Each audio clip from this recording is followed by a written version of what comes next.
obboleessi keenya artist Hacaaluu hundeessaa akkuma beekamu Finfinnee keessatti haala sukkanneessaa ta'een ajjeefamee jira. Akka nama qabsoo seenee kaayyoo tokkoof kaayyoo uummata bal'aadhaaf qabsaa'aa sagalee dhageessisaa nama socho'aa tureef wareegamni waan eegamu waan irrattis hawwamu qabsoo keessatti. Haa ta'u immoo akka uummataatti ilaallaan uummanni qaroosaa dhabee nama guddaa dhabee haala kana irratti olaallee yakka kana keessatti warri hirmaatan eenyuun haa ta'anu eenyu wanni jarri barbaadan kaayyoo adda addaatiin wanni kun dalagame akka nama tokkootti akka uummataatti akka biyyaatti baay'ee nama gaddisiisa baay'ee namattis dhagahama. Haa ta'u malee gochaa jaraa qofatu hin ta'in kaayyoo jaraa hubannee kaayyoo jaraa sanaaf deebii deebisuudha socho'uutu jara kaayyoodhaan yakka akkasii dalage sana injifachuudhaaf nu gargaara. Isa ajjeesaniiru wareegamee jira. Akka nama tokkotti lubbuun isaa dudubbeetti deebi'ee nu duuka jiraachuu hin danda'u. Hammam gaddinuus kaayyoo jaraa hubannee akkamitti adeemnudha. Maal inni kaayyoo jaraa jennees xiinxaluun yaaduun nurraa eegama. Tokkoffaa akka nama tokkotti hojii inni hojjete sochii inni godhe qabsoo inni godhe kana namoonni hin barbaanne isatti mufachuudhaan isa balleessuudhaaf socho'aniiru. Haa ta'u malee kaayyoon jaraa kana irratti hin dhaabbatu. Kaayyoon jaraa nama ija namaa ta'e qaroo uummataa kan ta'e nama akkaan dhiibbaa guddaa qabu kana yeroo filatanii ajjeesan ajjeechaa isaarraatiin wal qabatee uummanni miira keessa seenee miidhaa adda addaa uummata kana irratti qabsoo isaarratti fiduudhaaf waan yaadamee jiruuf kana sirriitti hubachuun barbaachisaadha. Maali jennee fakkeenyaaf tilmaamuu yoo yaalle Hacaaluu yeroo ajjeesan inni ajjeefamuu isaarratti uummanni baay'ee akka gaddu warri ajjeesanis hin beeku. Gaddi kun garam geessaa kan jedhu kaalkuleet godhanii xiinxalanii waan kana hojjetan. Tokkoffaa eeganni ajjeefameen booda uummanni miiraan bahee uummataaf uummata gidduutti uummataaf mootummaa gidduutti kaayyoon uummanni ittiin qabsaa'uuf waan amma dhalate gidduutti wal simachiisanii deemuu irratti rakkinni akka argamu kaalkuleet godhanii xiinxalaniiti. Kana qofatu hin ta'in miidhaa isaatiin miidhaan caalaan uummata kana irratti dhufuu danda'a jedhanii yaadaniitis. Kana jechuun maanni haalli amma keessa jiru fakkeenyaaf miidhaan dhukkubni koronaa addunyaa irratti biyya keenya keessattis balaa kana babal'ataa deemaa jira. Uummanni miira keessa yeroo seenu waa'ee ofii of eeggachuu dhiisee waa'ee nama dhabe sana itti dhagahame miiraan hiriira bahuu haa ta'u wal keessa makachuu haa ta'u haala adda addaa keessa yeroo seenu namoonni kumaatamaan lakkaawamu koronaadhaan yoo bicate kanaan illee qabamanii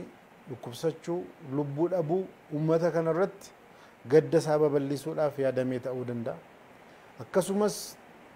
gara biraatiin yoo ilaalle miidhaa isaatiin wal qabatee uummanni miira keessa seenee sochii godhurraan harka keessa buufataniis yookaan uummanni dargaggoon miiraan waan hojjetanurraanis ka'ee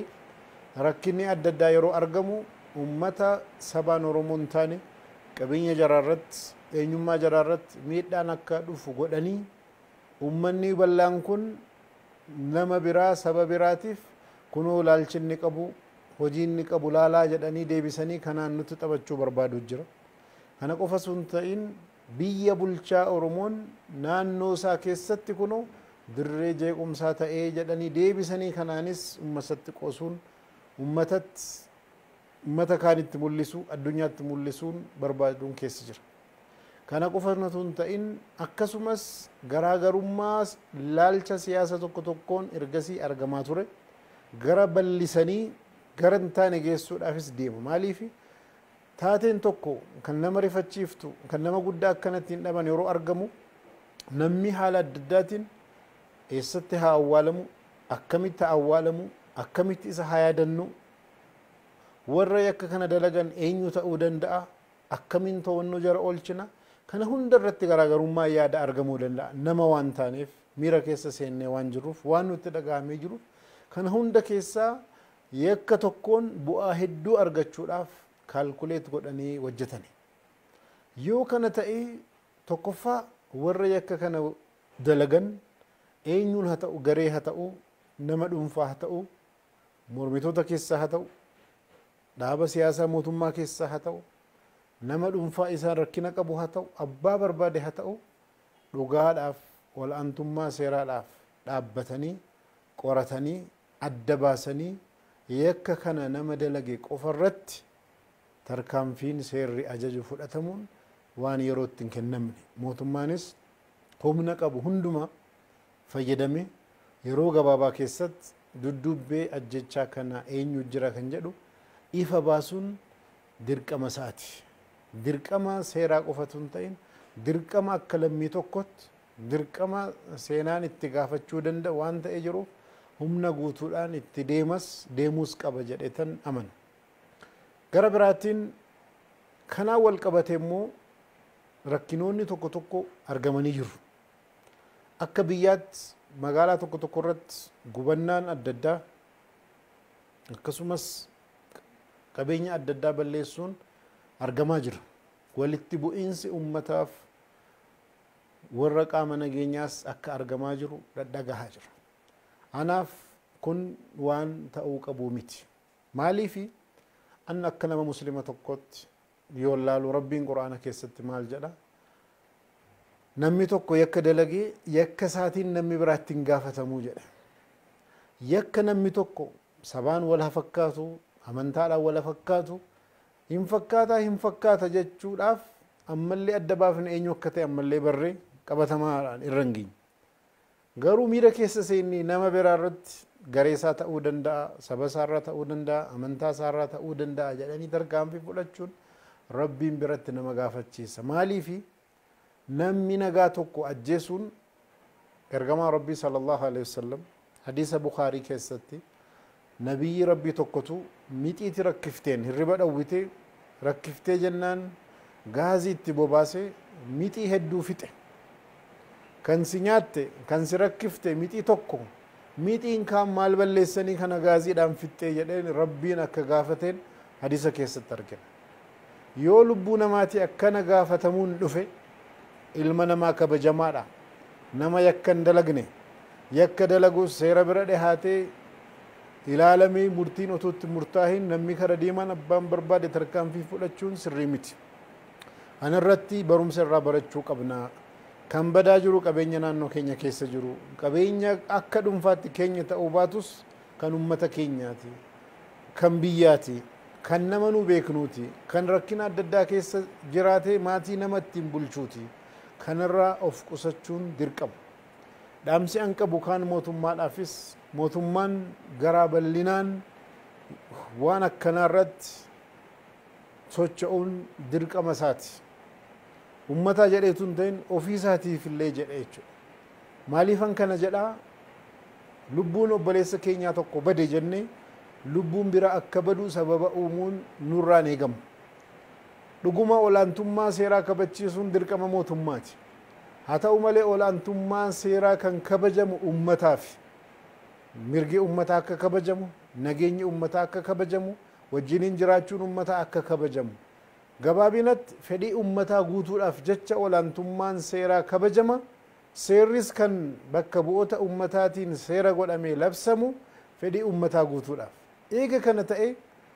yeroo kana keessatti haala adda addaatiin namoota hidhamanis haa ta'an ammaan boodas namoota dogoggora hojjetan haa ta'u gara bal'inaan ummataaf biyyaaf kamtu fayyada jedhanii gara furmaataatti deemuu malee olaantummaan seeraa qofa laalla jennaan biyyi bulchamuun hin rakkisa maaliifan kana jedha biyyi keenya olaantummaa seeraatiin as hin geenye biyyi keenya olaantummaan seeraa akkuma jirutti ta'e jaarsummaadhaanis aadaa waliigalteetiinis aadaa araaraatiinis as geesse malee seerri qofti addunyaa biyya kamirrattuu guyyaa tokkollee addunyaa bulchuu waan hin dandeenyeef olaantummaa seeraa kabachiisuudhaan akka isarraa dirqama isaa ta'u otuman hubadhu garaa bal'inaan fageessanii ilaaluudhaan wanni bade gara fuuldura akkamitti irra kan deebi'amna jechuudhaan waliin wal bira dhaabbanne tokkummaa keenya mul'ifne waliin bara rakkinaa kana keessa ce'uun nurraa eegama. Namoonni akka kana dalagan bakka wayii dhaabbatanii nutti kolfaaru. Maaliif akka ummataatti kunuu nama jaraa tokko ajjeefne yoo akkana goone karaan kun nu baasaa jechuudha. Ammaan boodas eenyunni ijni ummataa jedhanii namoota qabnu adda addaa irratti karaa ta'e itti fufuu danda'a. Maaliif waan akkasii irratti miira keenya to'achuu akka hin dandeenye mul'isaarra, wal dhagahuu akka hin dandeenye mul'isaarra, jaarsa akka hin qabne mul'isaa jirra, wal gorsine akka wal hin dhageenye dirretti mul'isaa jirra. Kun maal ta'a deebisee rakkina guddaa keessa waan nu buusuuf hundi keenya iyyuu eega ummataaf dhaabbanne ummata kanaa dhaabbachuu jechuun kayyoo siyaasaatii oli. Ummataa dhaabbachuu jechuun ummata dhagahuu barbaada. Ummataa dhaabbachuu jechuun ummata wajjiniin ta'anii socho'uu barbaada. Ummata dhagahuu jechuun ummata ofiitii quuqamanii ummata ofii irratti yakka warra dalage kan akka warra yakka obboleessa keenya Hacaaluu ajjeesan ganamaa galgala hirribatti dhabne odeeffannoo qabnu walii kennine seeratti dhiheessuudhaaf akka qaama tokkotti waliin taanee wajjachuun waan nurraa eegamuuf kan irratti hajajjabaannu wal obsiifnu wal hasabarsiifnu garaa bal'ina walii hadhaamnu haala kana taanii furmaataan kana keessa bahuu qabnaan jedha waan na dhageeffattaniif galatooma.